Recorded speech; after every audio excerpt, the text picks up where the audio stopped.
ومن جاهد فإنما يجاهد لنفسه إن الله لغني عن العالمين.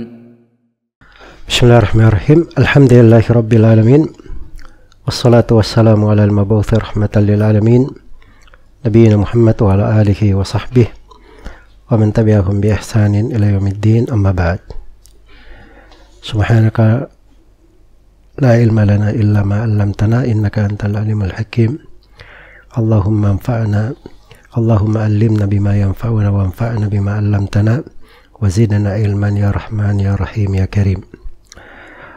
Kaum muslimin dan muslimat, para pendengar dimanapun Anda berada, Assalamualaikum warahmatullahi wabarakatuh. Surah At-Tin adalah salah satu dari Qisar Al-Mufassal, surah-surah pendek dari Al-Mufassal, dan telah kita terangkan dari awal pembahasan surah Ad-Duha bahwa istilah Al-Mufassal itu ada surah panjang, ada surah menengah, dan ada surah pendek. Yang panjangnya itu dari surah Qaf sampai ke surah Al-Mursalat. Kemudian yang tengahnya dari surah An-Naba sampai surah Wal-Laili, dan yang pendeknya itu adalah surah Ad-Duha sampai surah An-Nas. Kita di tafsir surah Al-Fatihah dan surah-surah pendek. Baik, surah At-Tin ini adalah surah Makkiyah menurut mayoritas ulama ahli tafsir, dan banyak yang menyebutkan hanya satu pendapat saja sebagai surah Makkiyah. Di surah ini dikatakan Allah Subhanahu wa taala berfirman, A'udzubillahi minasyaitonir rajim. Bismillahirrahmanirrahim. Wat-tini waz-zaitun.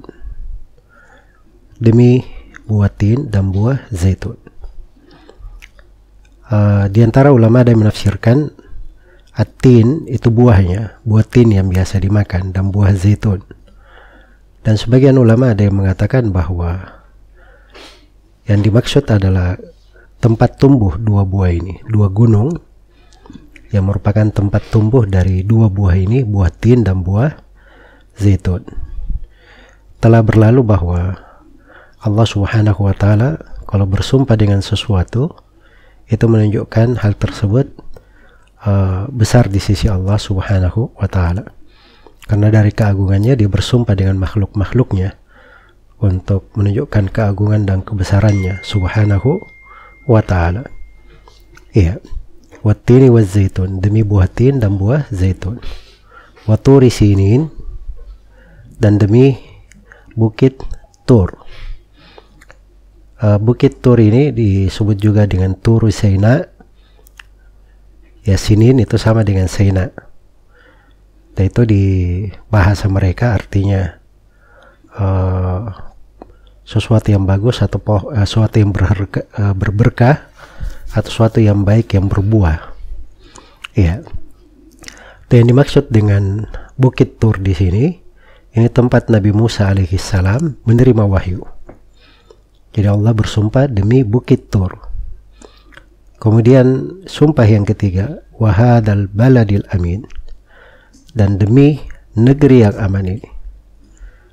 Dan ini tidak ada silang pendapat di tengah ahli tafsir bahwa yang dimaksud adalah negeri Mekah, kota Mekah. Iya. Sudah berlalu ya dari beberapa pembahasan kita terangkan bahwa kalau Allah bersumpah dengan sesuatu, ada sesuatu yang ingin ditegaskan dengan sumpah itu. Dan itu yang disebut dengan nama jawabul qasam. Iya. Dan yang ditegaskan dengan sumpah tersebut itu pada ayat yang keempat, laqad khalaqanal insana fi ahsani taqwim. Sungguh kami telah menciptakan manusia dalam sebaik-baik penciptaan. Jadi di sini pertama 3 sumpah ya. 3 sumpah ini dari mana agungnya dari penafsiran yang telah kita terangkan, itu garis besarnya, pertama ini hal-hal yang agung dan besar, buah tin dan buah zaitun, Bukit Tur, tempat Nabi Musa menerima wahyu, dan kota Mekah. Nah, ini tempat-tempat hal-hal yang besar sekali dan mengandung banyak manfaat untuk manusia.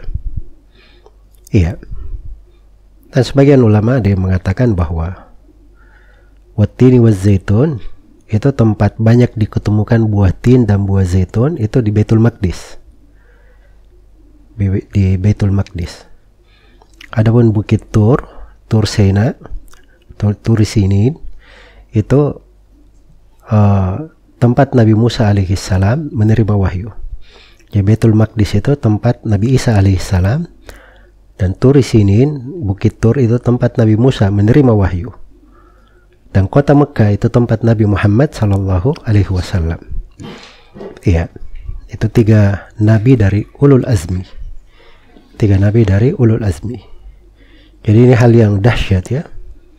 Allah bersumpah dengannya untuk menegaskan sesuatu. Iya. Dan sesuatu ini yang perlu diperhatikan dengan cermat. Kemudian di sini perlu kita lihat tatkala Allah bersumpah dengan sebagian buah-buahan di tengah manusia. Itu harusnya kita banyak bersyukur dengan karunia dan nikmat Allah Subhanahu wa ta'ala. Karena banyak dari pemberian-pemberian anugerah Allah kepada manusia itu nikmat yang sangat berharga. Sebagian buah-buahan itu di suatu negeri itu mencocoki untuk penduduk negeri itu. Karena itu ada di daerah yang dingin, diberi kelapangan mereka dengan buah-buahan, itu bermanfaat sekali di musim mereka, di musim dingin. Ada negeri yang panas, diberi dari buah-buahan yang sangat bermanfaat di musim panas. Ya, dan seterusnya. Dan itu subhanallah dari kesempurnaan penciptaan Allah Subhanahu wa ta'ala dan itqan penciptanya serta rahmat Allah dan karunia-Nya yang luas kepada makhluknya. Iya. Kemudian ketika disifatkan kota Mekah, wahadal baladil amin, dan demi negeri yang aman ini, disifatkan dengan sifat keamanan. Dan ini salah satu bentuk pengagungan Al-Quran terhadap keamanan. Karena keamanan ini perkara besar di dalam kehidupan.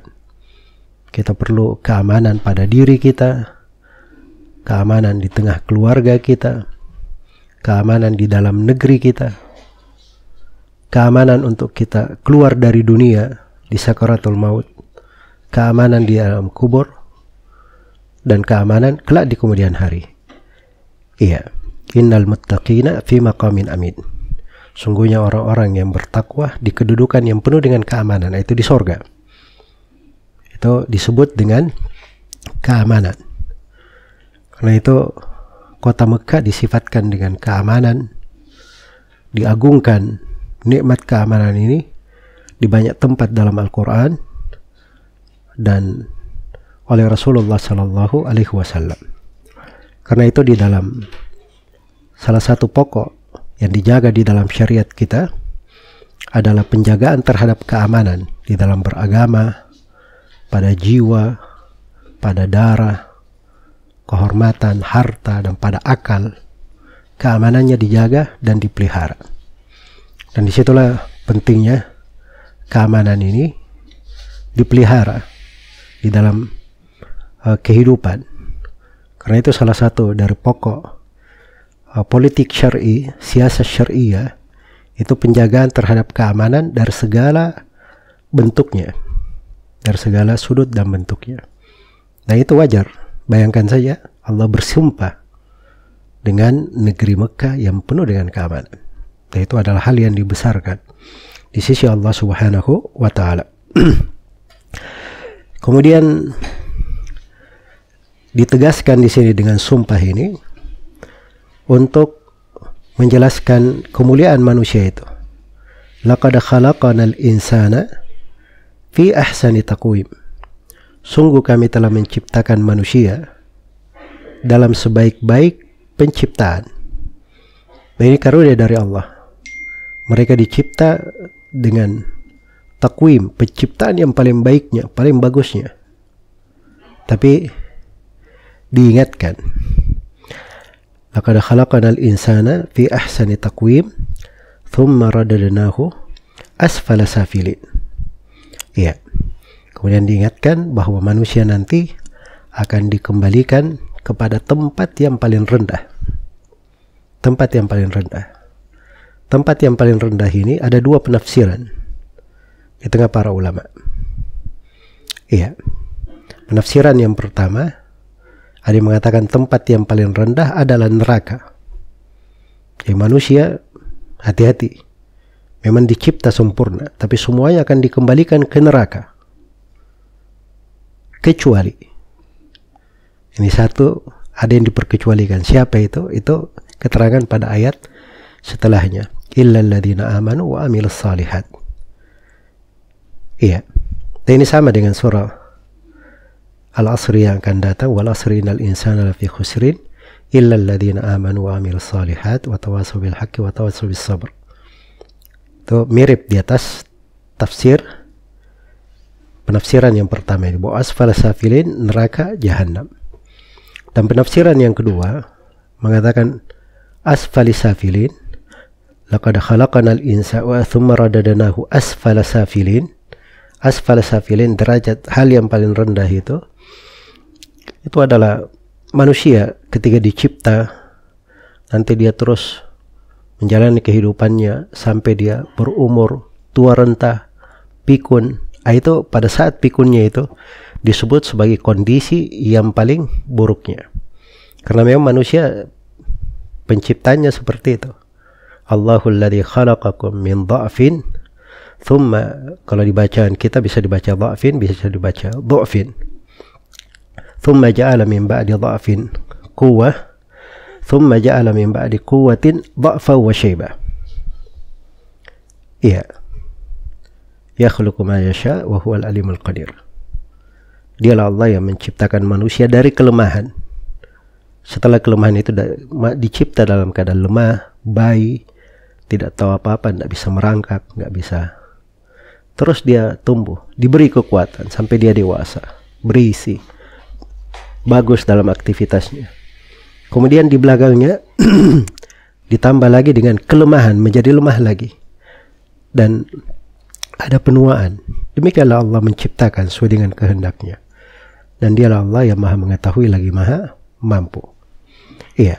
Maka itu urutan penciptaan manusia.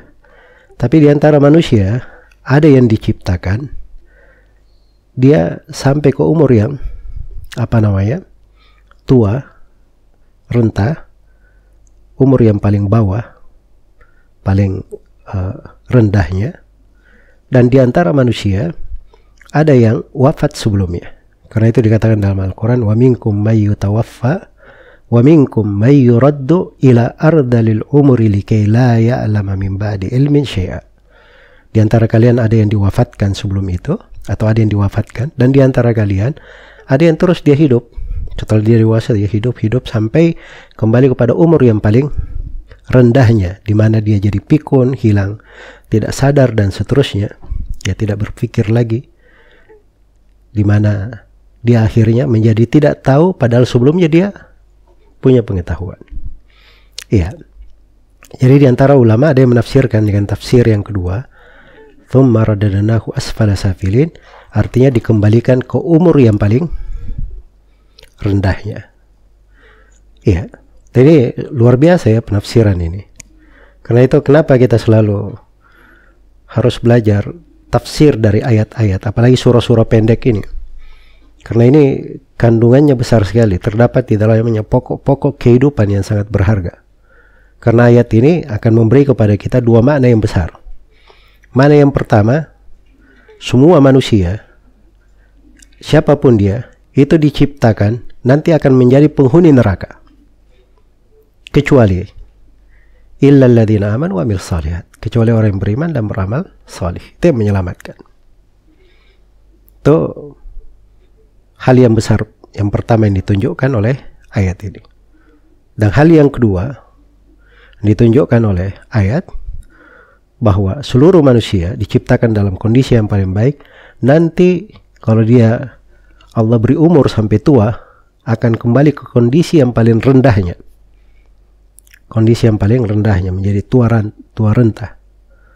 Ya, kadang dia pikun, tidak sadar lagi sama sekali. Tapi orang yang beriman dan beramal salih, mereka diperkecualikan orang yang beriman dan beramal salih. Kenapa diperkecualikan?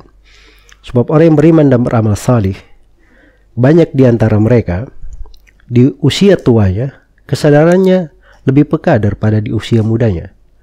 Karena keimanan yang dia lakukan, ketaatan, apalagi dia banyak membaca Al-Quran, hafal Al-Quran, biasanya pikirannya itu jernih. Di masa tuanya malah lebih tajam pikirannya. Nah, itu kecuali orang yang beriman dan beramal salih. Kalaupun sebagian manusia ada yang kena pikun dan seterusnya, tapi dia masuk dalam golongan orang yang beriman dan beramal salih, itu tidak bermasalah. Akan dicatat untuknya pahala dan kebaikan sebagaimana dulu dia lakukan seperti itu, karena dia beriman dan beramal salih. Ya, makanya hari-hari kehidupan itu kalau seorang berakal dengan baik, sepanjang kita sehat, kita diberi oleh Allah anugerah, kita jaga sholat 5 waktu kita jaga sholat sunnah kita jaga dzikir pagi dan sore kita jaga dzikir sebelum tidur, dzikir setelah tidur, kita jaga dari pahala-pahala kebaikan. Begitu masuk usia, misalnya dia pikun, hilang kesadaran, maka itu tidak berbahaya baginya sepanjang dia beriman dan beramal salih sebelumnya, sebab pahalanya terus mengalir untuk dia. Nah, ini keindahan yang disebutkan pada kelanjutan ayat, illal ladzina amanu wa amilus salihat falahum ajrun ghairu mamnun. Kecuali orang-orang yang beriman dan beramal salih, untuk mereka pahala yang tidak pernah terputus. Iya, mamnun artinya maktu, pahala yang tidak pernah terputus. Ya, pahala untuk mereka terus mengalir, pintu ketaatan terus terbuka. Kalaupun ada udur, ya, maka di masa udur itu kebiasaan mereka sebelum kena udur dari keimanan dan amalan salih terus mengalir pahalanya untuk mereka, tidak terputus. Dan ini dari keindahan keimanan dan amalan salih. Iya. Kemudian di dalam ayat ini terdapat peringatan untuk kita semua agar supaya memanfaatkan umur dengan sebaik mungkin. Dan ayat ini pedoman. Siapa yang ingin amalannya itu langgeng, ketaatannya terus bertambah dan berkembang, maka yang tidak terputus itu adalah pada keimanan dan amalan salih. Dan ayat-ayat ini juga, atau ayat illal ladzina amanu wa'amilus shalihat, penegasan keutamaan dua hal, keimanan dan amalan salih. Nah, ini keimanan dan amalan salih disebutkan dalam Al-Quran di banyak tempat.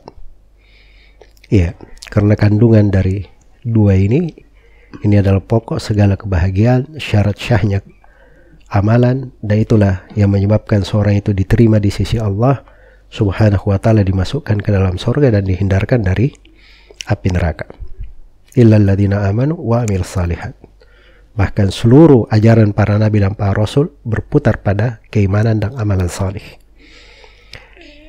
Iya, illal ladzina amanu wa amilus shalihat falahum ajrun ghairu mamnun. Maka itu kenyataan, diingatkan akan hal tersebut. Maka fama yukadzibuka ba'du biddin. Kalau begitu, apa yang menyebabkan kamu setelah itu mendustakan hari pembalasan, hari kebangkitan? Sebab Allah telah bersumpah kalian akan dikembalikan kepada Allah Subhanahu wa ta'ala. Ya, dan akan mempertanggungjawabkan amalan kalian, semuanya akan merugi, akan sampai ke kondisi yang paling buruk kecuali orang yang beriman dan beramal saleh. Karena itu kenapa kalian mendustakan hari pembalasan, hari hisab?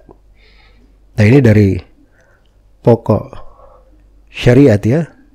Agama ini datang untuk menegakkan hujjah, menegakkan argumen. Sehingga tidak ada seorang manusia pun dia kembali menghadap kepada Allah, ya Allah, dulu saya tidak beriman karena belum sampai kepada saya pengajaran, belum ada yang mengajari saya. Nggak bisa seperti itu. Apalagi di masa sekarang ini. Ya, banyak orang yang menyampaikan ilmu, menyampaikan agama. Gampang seorang itu mendengarkan Al-Quran, hadits-hadits Rasulullah. Kemudian setelah itu dia bilang, saya tidak tahu, saya tidak belajar. Ya, masalahnya itu pada dirinya sendiri. Dia yang teledor, dia yang ceroboh, dia pula yang menelantarkan. Fama yukadzibuka ba'du biddin. Maka apa yang membuat engkau mengingkari akan hari kebangkitan? Ayat ini terdapat penegasan adanya hari pembalasan dan hari hisab. Ya, dan ini hal yang diulangi di dalam Al-Quran di banyak tempat. Ya. Kemudian Allah tegaskan, alaihissallahu biahkamil hakimin. Bukankah Allah subhanahu wa ta'ala dialah yang paling adil hukumnya. Dialah yang paling adil hukumnya. Tidak ada yang dizalimi di sisi Allah. Semuanya akan dibalas sesuai dengan perbuatannya masing-masing. Dan dialah Allah subhanahu wa ta'ala yang akan memberikan kepada hambanya segala yang pembalasan sesuai dengan apa yang dia kerjakan. Faman ya'mal mithqala dzarratin khairan yarah. Barang siapa yang beramal satu darah dari kebaikan, dia akan melihatnya. Wa man ya'mal mithqala dzarratin syarran yarah. Dan barang siapa yang beramal satu darah, telur semut dari kejelekan, dia juga akan melihat kejelekan itu. Wa nadha'ul mawazin al-qista li yaumil qiyamah fala tudlamu nafsun syai'a wa in kana mithqala habatin min khardalin ataina biha wa kafa bina hasibin. Dan kami akan letakkan timbangan keadilan pada hari kiamat, maka tidak akan ada satu jiwa pun yang dizalimi. Kalau amalan itu, walaupun amalan itu sebesar biji sawi, akan didatangkan biji sawi itu, dan cukuplah kami sebaik-baik yang menghisab. Maka itu hukum Allah yang maha adil. Dan dialah Allah subhanahu wa ta'ala yang maha tegas hukumnya, pasti terlaksana, tidak ada yang bisa menolaknya, tidak ada bentuk kezaliman apapun di dalamnya. Alaihissallahu biahkamil hakimin. Maka ini beberapa makna yang terkandung pada surah yang agung ini. Semoga Allah subhanahu wa ta'ala menjadikan kita semua dari ahli Al-Quran, orang-orang yang beriman dan beramal salih, orang-orang yang beruntung di usia tuanya setelah kematiannya, dan orang-orang yang baik hisabnya di sisi Allah subhanahu wa ta'ala. Innahu waliyyu dzalika wal qadiru alaihi wallahu ta'ala alam.